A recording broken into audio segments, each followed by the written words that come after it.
Welcome. Today we are doing a quick look at select statements, select SQL statements.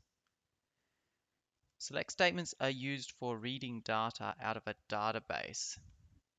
Whenever a web application or another type of application uses a database to display data, it is in the background performing a select SQL statement. So what does a select statement look like? Well, let's have a look at an example.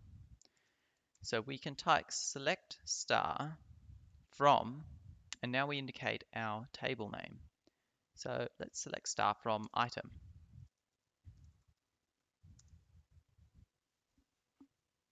Okay, you can see that my select statement has been executed. And down the bottom here, we have the data that has been read out of the database. There are 3 columns in this table that I have selected from. So in our statement here, we have, first of all, we are selecting the columns, and then we are selecting from a specific table. So this is the syntax of a select statement. So select, and we choose our columns. Now I can choose a specific column. I can choose only the item number column from the item table. You can see now I get only a single column of data. I can also select 2 columns.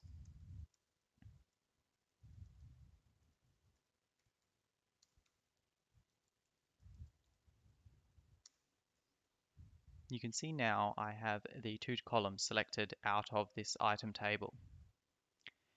I can reorder the columns in my select statement just by moving them around.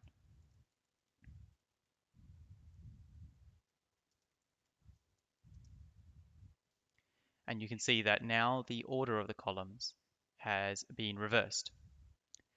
You can see also that my first select statement was using this star keyword. This star, or the asterisk, is an indicator to select all of the columns. You don't need to specify the specific columns. You just use the asterisk to provide a wildcard for all the columns. And you can see that that selects all 3 columns. The select star is a good way to explore a database and find out what columns are in the table. Now let's have a look at a select statement using the where keyword. So with our select statement, we can type select star from item. So we're selecting all the columns from item, but this is going to give us all of the columns and all of the rows. And you can see there's 36 rows in this example table that I'm showing you. However, we may not want all the rows, so we can say where. We provide to where a logical expression, and this expression is executed or evaluated for every row in the database as it runs through the database. So we can say where item number equals 1100-2303. Whoop, 2303. This will select only the rows where the item number column is equal to this text. Now you can see that this is selected just a single row. This is a good way to select an item out of a table using the ID of the item. So in this case, the item number is unique for every row. So if we want to select a specific row, we can use the item number as the identity of that row. However, we can also use where clauses for other types of queries. We can say, for example, where the item price is greater than 600. Now this expression is comparing on the item price column. And you can see the item price column has a range of values. And what it's going to do when we execute this select statement is go through each row of the table, examine the item price column, and compare it to our value.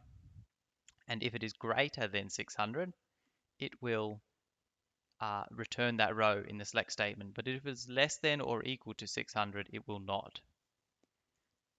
Now we can use different expressions here. So we can say greater than or equal to.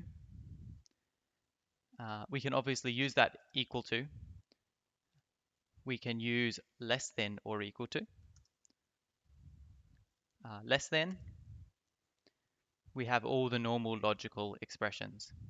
We also have a not equal to.